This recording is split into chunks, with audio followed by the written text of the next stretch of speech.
अरे चोट्टा, ससुरा तू रात में चांद के देखा तारे, दिन में धरती बटोरे तारे, रे तो ना भइलबा का रे? कुछ ना बाबूजी, ऑल राइट। तो जो जाके तैयार हो जो, मुखिया जी के बस में तोरा खातिर कंडक्टरी के नौकरी के बात कहले बानी जो। कंडक्टरी माने जो देह आपको दिखाई दे रहा है, वो कंडक्टरी के नौकरी वाला लौकाई दे रहा है? अच्छा नहीं है, वह दे कंडक्टरी टिकट। तो जो नहाली जो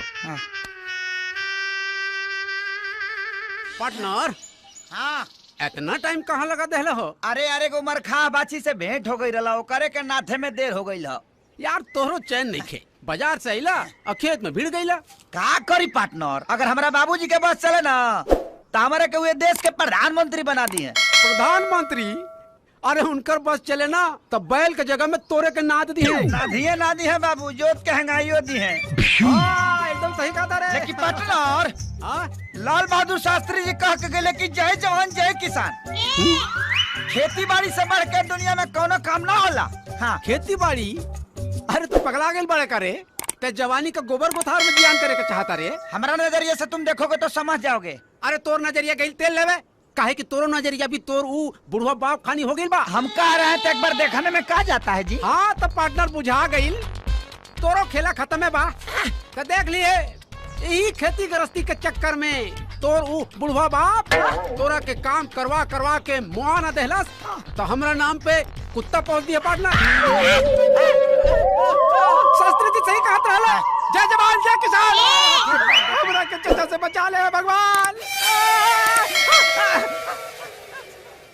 बाबूजी रौरा खिलाफ में ही गोधाना हमारे के भड़कावो तो लो, लेकिन हम देखी पूरा खेत में खाद छीट देनी।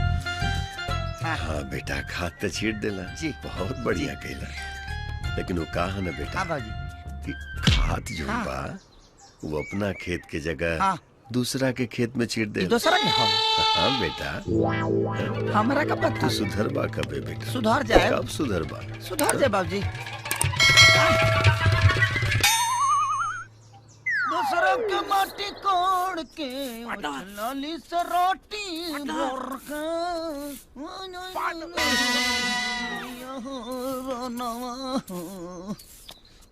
सयारम गइले रे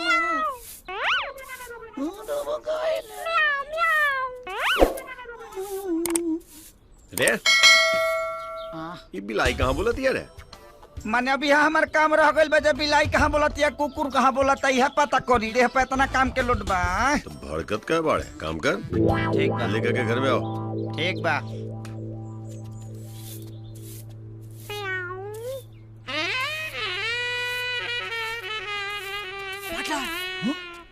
चला अरे आजा।